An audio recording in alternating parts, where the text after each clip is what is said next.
his son was at Miami Airport and was only going to be there for a few hours and don't get to see him very much. So we drove down there and kind of had a little delay getting back, so I apologize. I ask you to take your Bible, if you will, and turn to Isaiah chapter 2. Isaiah chapter 2. Thank you all for being here this evening.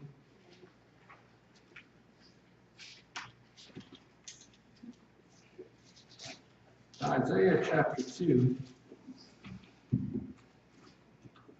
We're going to start this evening at verse 6.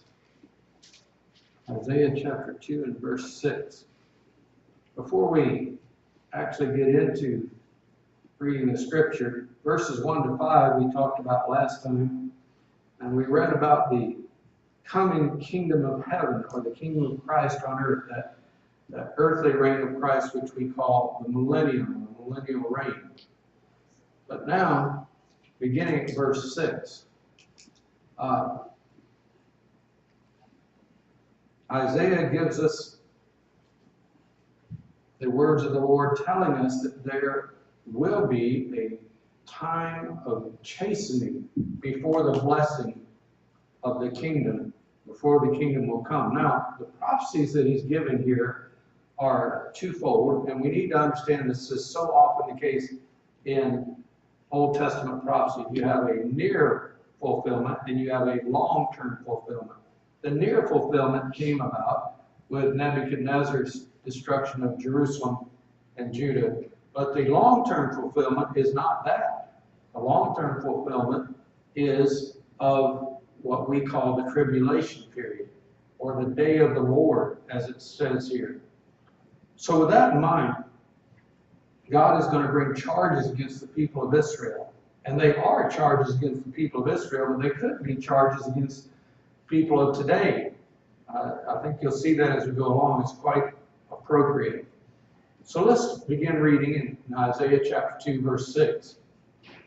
It says, "Therefore thou hast forsaken thy people, O house of Jacob, because they be replenished from the east, and their soothsayers like the Philistines, and they please themselves in the children of strangers." Now what he's saying here in verse 6 is that they trust in their allies. They trust in other countries, the support of nations from other countries. They support in them more, or they trust in them more than they trust in God.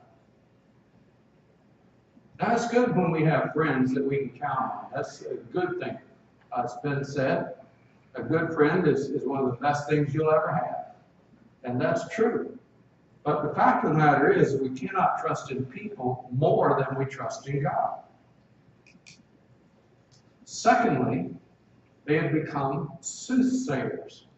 They were dealing in the occult. Now, where do they get this? Well, it tells us from the Philistines. And so they have begun to delve into the occult and occult practices, and takes them farther away from God. Then, the next thing it tells us is they please themselves in the children of strangers. Now, strangers means those who are not Israeli, or in our present thinking, those who are not believers. They please themselves. They please themselves rather than pleasing God. They put self first. And in the adaptation of the practices of the unbelievers. Now those charges are all just verse 6. Look at verse 7. God goes on to say, their land also is full of silver and gold, neither is there any end of their treasures. Their land is also full of horses, neither is there any end of their chariots. You know what it's saying here? Isaiah is saying their problem wasn't the lack of wealth. A lot of people think, well, if your economy's good, if your economy's strong, everything else is going to be good. That's not necessarily true. It wasn't true in this case. They had a good economy. And in the end times, the people will have a good economy. It takes more than just a good economy. The problem is they trust in wealth. You know, when Jesus said how hard it is is it for a rich man to enter into the kingdom of heaven? You know what he's saying there? He's not saying it's a sin to be rich. He's not saying if you've got $100,000 in the bank, they're going to close the gates on you, you can't get into heaven. It's not saying that. What it's saying is that we trust in our own sufficiency. We trust in our own wealth rather than trusting in God. So the verse 6 warns against trusting in human allies rather than God. Verse 7 talks about trusting in our own wealth rather than God. And then we come to verse 8. It says their land also is full of idols. They worship the work of their own hands, that which their own fingers have made. And the mean man boweth down, and the great man humbleth himself. Therefore, forgive them not. Wow. Don't forgive them. Why not? Because they have given themselves to the gods of this world. And the mean man, the man of low means, bows down to them. But the great man, the man of great means, humbleth himself before them. People, small and great, bowing down to worship gods. And in our own day and time, we worship the gods of this world. Not the same gods that they would have worshipped. We don't worship Dagon and the Philistines. We don't worship Baal. We don't worship the gods of that day and time. We have our own gods. We have our own things that we worship that turn our heart away from God and cause us to reject the one true God. So the problem is serving the gods of this world and ignoring the God of eternity. So what should we do? Verse 10. Enter into the rock and hide thee in the dust, for the fear of the Lord, for the glory of his majesty. What is that saying? It's saying, hide out from God if you can. Hide from the omniscient one. Hide from the omnipotent one. How are you going to do that? David said, he said, if I make my bed in hell, behold, there thou art there. If I rise up to the heavens, thou art there. Where can I go to flee from the presence of God? You can't. You can't. Can't be done. So, verse 11. The lofty looks of men shall be humbled, and his haughtiness and the haughtiness of men shall be bowed down, and the Lord alone shall be exalted in that day. It's kind of a summary of the other charges that God brought in the previous verses, and what he's saying is the real root of the problem is the pride of mankind. We think so highly of ourselves that we don't recognize God. We don't recognize the authority, the majesty, the holiness of God. So what is going to be the result of all of this? Well, that brings us to verses 12 to 21. In verse 12, a phrase is used that is used again and again in Scripture. It's very, very important prophetically. Look at verse 12, Isaiah 2 and verse 12. For the day of the Lord of hosts. The day of the Lord. The day of the Lord is the day of God's judgment. It's the day when God brings his judgment upon the people of earth. Now, as I said, the short fulfillment of that for the people of Isaiah's day would have been Nebuchadnezzar's attack. And after that, 70 years of captivity in Babylon. But it didn't end there. They continued to be dominated by other nations, other lands. First the Babylonians, of course, and then the Medes and the Persians, and then the Greeks, and then the Romans. But the day of the Lord refers to the day of God's ultimate judgment. And again, this would be the period of what we call the tribulation period.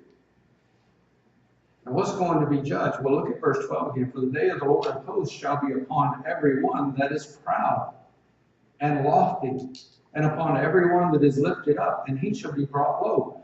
The last charge that he brought against them, the people, was their pride, and the first thing to be judged, to be dealt with, is their pride. Unquestionably. And pride is the chief cause of the problems that most of us have. The very centers of man's pride will be destroyed. Those things which make us the most proud, those things in which we take the most pride. Take a look at it, verse 13. And upon the cedars of Lebanon that are high and lifted up, and upon all the oaks of Bashan. And what is upon them? Well, the judgment of God is upon these things.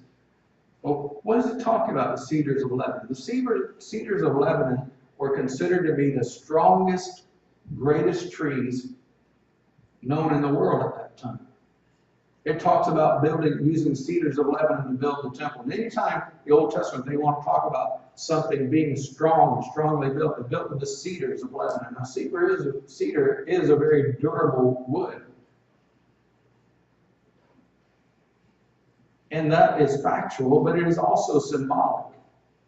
It talks about strength and trusting in strength. And next to cedar is oak.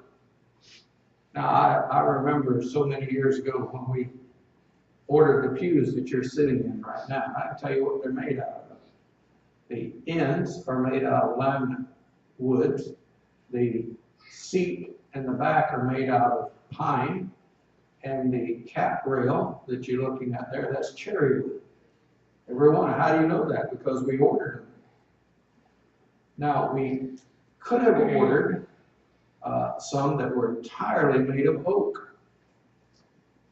A stronger wood, a harder wood, a more durable wood. But it was also considerably more money. And so we went with what you have. There's no particle board in what you're sitting in. But it's made of pine and of cherry wood and wood laminates. So if you want something strong, you're going to build it of oak. If you want something durable, you build it from cedar. But the fact of the matter is, these, while they are real, they are symbolic of strength, man's strength. And man is proud in his strength. Verse 14, the judgment is upon all the high mountains, upon the hills that are lifted up.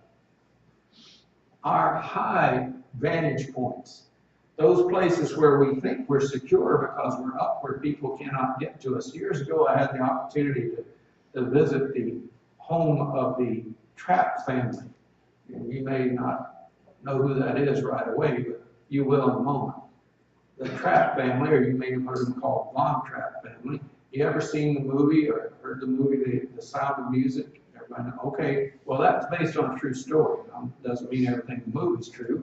Matter of fact, I read somewhere that one of the characters in the movie was entirely manufactured, and the person never actually even existed. But the fact of the matter is that these people were real people.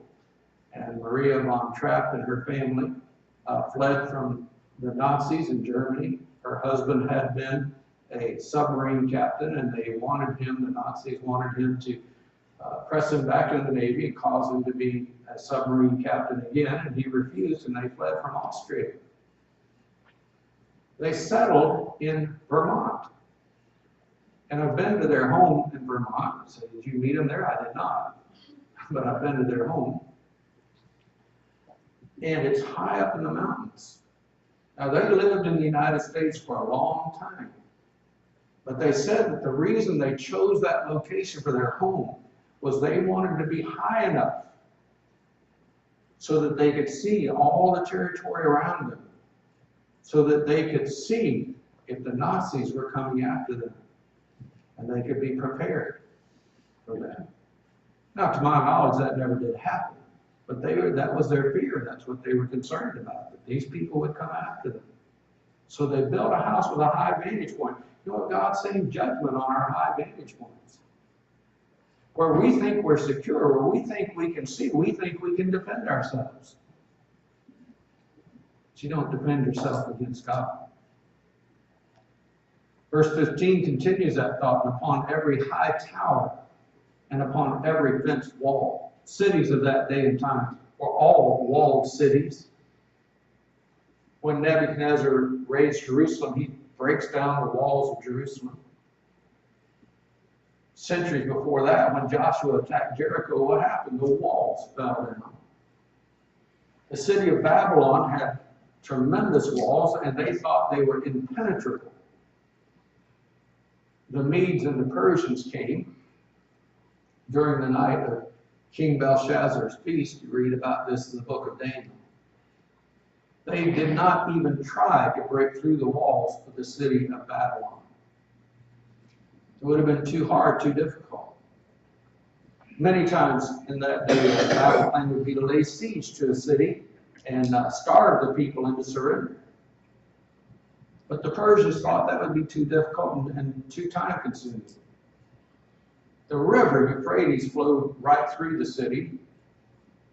And so what they did is they dammed up the river, stopping the flow of the water. And then they went under the wall, the troops went under the wall into the city on the riverbed. That's how they took the city of Babylon on the night King Belshazzar died. What God is saying here is that our high towers, our guard towers, our watchtowers, our high towers and our fenced walls are not going to be enough to protect us when the day of judgment comes. Then in verse 16, it says, and upon all the ships of Tarshish and upon the pleasant pictures. Tarshish was the great sea-faring people, and they did trade with all of the Mediterranean countries and doubtless other countries as well. What it's saying here is not only would the great shipping empire be destroyed, but the economy would be destroyed. So what is God doing here? He's judging the pride of man. Our pride in our strength, our pride in our security and defenses, our pride in our economy. He attacks the pride. So again in verse 17 he says, the loftiness of man shall be bowed down, the haughtiness of man shall be made low, and the Lord alone shall be exalted in that day. There's only one God, and the other gods will not be able to stand. Mankind himself will have his pride judged. Verse 18, the idols he shall utterly abolish. And they, not the idols, the people, and they shall go into the holes of the rocks and into the caves of the earth for the fear of the Lord and for the glory of his majesty when he ariseth to shake terribly the earth. In that day, a man shall cast his idols of silver and his idols of gold, which they made, each one for himself to worship, to the moles and to the bats. What is it saying? They're going to throw away their idols. They're going to realize that those are no gods at all. They're going to realize that their own security and defenses have failed. They're going to realize that those idols they worship, who are no gods, could not help them. Pray to an idol of stone or precious metal or wood is a waste of time. They have no ears to hear, no eyes to see, no hands to help. Pray to the living God is the answer. So again in verse 20, in that day shall a man cast his idols of silver and his idols of gold, which they made, each one for himself, to worship, to the moles and to the bats, to go into the clefts of the rocks, and into the tops of the ragged rocks, for fear of the Lord, for the glory of his majesty, when he ariseth to shake terribly the earth. What is he saying here? He's saying people will run to the mountains. They'll run to the rocks. They'll say, hide us. They'll say to the hills, protect us. They'll say to the rocks, fall on us. Shield us from the wrath of God.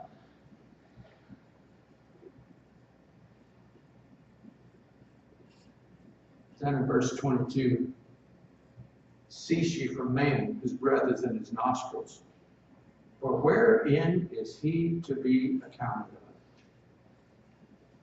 That last verse is saying, don't trust in mankind. Don't trust in yourself. Don't trust in other people. Don't trust in mankind. Better trust in God. For all mankind will one day give account to God himself. So again, this is short-term judgment upon Israel by the Assyrians, upon Judah, Jerusalem by Nebuchadnezzar. Prophetically, the tribulation period. Part of that is behind us. The rest of it is ahead of us. What shall we do? Peter talks about the great and terrible day of the Lord, and he says, how shall we then live? How are we going to live? He doesn't mean how are we going to live when these things happen. He means how are we going to live now with the knowledge that these things are going to happen. How are we going to do that? What manner of people ought we to be?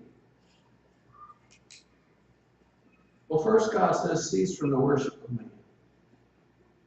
Now, I don't preach politics there. Those of you who've been here a long time know this. I'm going to tell you something. We've got some elections coming up.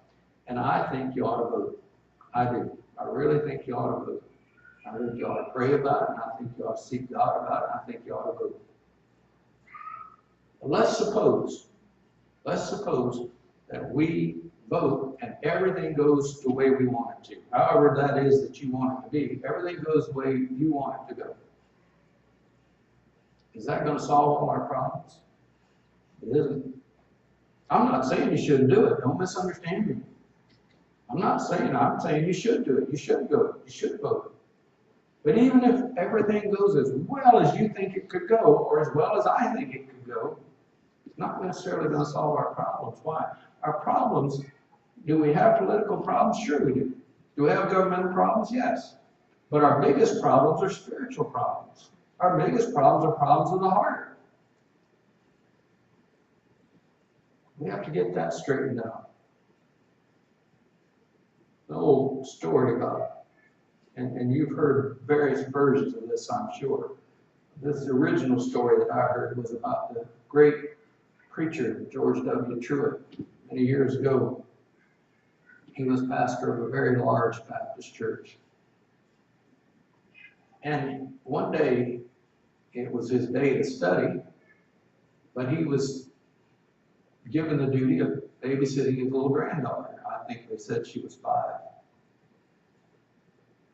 And she kept coming in and asking him questions, and it interrupted his study, and he loved his granddaughter. He didn't want to just ignore her, so he would answer her questions, but he wouldn't get much studying done. So he decided he needed to keep her busy for a little while. So he found a puzzle, and he gave it to her, and it was a puzzle of the map of the world. And he said to his little 5-year-old granddaughter, so honey, you go in the next room here, and I'm going to study, and you put together the puzzle. Well, he thought it'd take her a while to put together a map of the world. But in just a few minutes, she came back and said, Granddaddy, I got it done. He said, you got it done? How did you do it so fast? She said, well, you had the map of the world on this side, but if you turn the puzzle over, there was a picture of a man.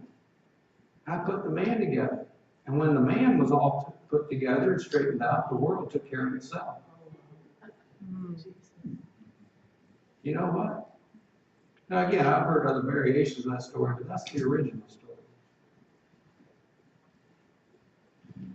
And there's great truth in that. And the great truth is when you get the individual straightened out, then everything else starts to straighten out. What is our problem today? A lot of it's just pride. It's pride. Cease from the worship of man. Cease from trust in man. I don't mean to distrust everybody you see and be suspicious of everybody you see. I don't mean that. I worked a job many years ago before I came here. And I've been here a long time. Worked a job where I was taught to observe everybody around me and watch them and see what they were doing, and if anybody might be acting suspiciously and so forth. And you know what? After a while working that job, I couldn't sleep well at night. Too much pressure. Too much, and I decided I got to get out of this job. So what did you do? I prayed about it. What happened? God gave me another job. Just like that, just like that.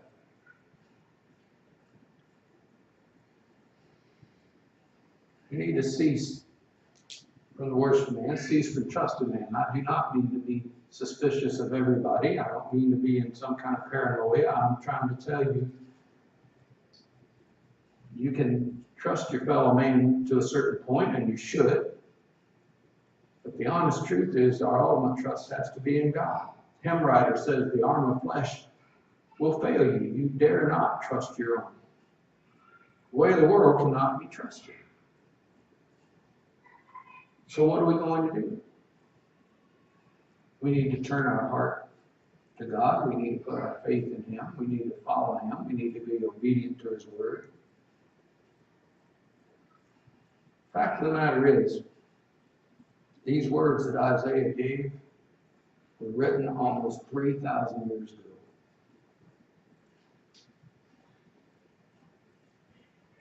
And they were written for the people of his day and of his time, but they weren't just for that day and time. They were for all times, and they're for now. We have a choice. We can take heed to what God said through Isaiah, or we can just go our own way. Either way, it's our choice. Either way, things will happen the same. But God is a merciful God. He asks us, He pleads with us to turn to Him and trust Him and to call upon His mercy. You know what He says? Call on me and I'll hear. Trust me and I will save. Surrender to me and I will have mercy. Let's pray. Father, thank you so much for blessing us. Thank you for this time we've had together here in this hour this evening. Lord, it is my earnest prayer that you'd help each of us to take a look at ourselves. Lord, help us to pray for our nation. Help us to pray for our state. Help us to pray for our cities, our counties. Help us, Lord, to pray for our families. Help us, Lord, to pray for our church. Lord, help us to bring ourselves before your throne. Say, truly, Lord, I do surrender all. Our heads are bowed, our eyes are closed. We're going to sing the hymn of invitation here. As we do, if God's spoken to your heart, I want you to come now. Here's what we're talking about. Number one, if you're not 100% certain that if you were to breathe your last breath tonight, that you would immediately step into the presence of God and be in heaven forever. If you're not certain of that, I want you to come. Let us take the Bible and let us help you with that. I'm not asking you to join this church or go through some ritual. We're just going to take you the Bible, show you what it says, you make your own decision. It's that simple. Maybe you're here tonight and say, preacher, I've already done that. I trust the Lord, I'm saved. Thank God for you. Perhaps the Lord's burdened your heart to pray. Perhaps He's spoken to you about something in your own heart and mind and life. Maybe you need somebody to pray with you. According as God has spoken to your heart, that's how we want you to respond. Now, Father, bless, move this invitation time, we pray. In Jesus' name, amen. Let's stand together. We're singing tonight hymn number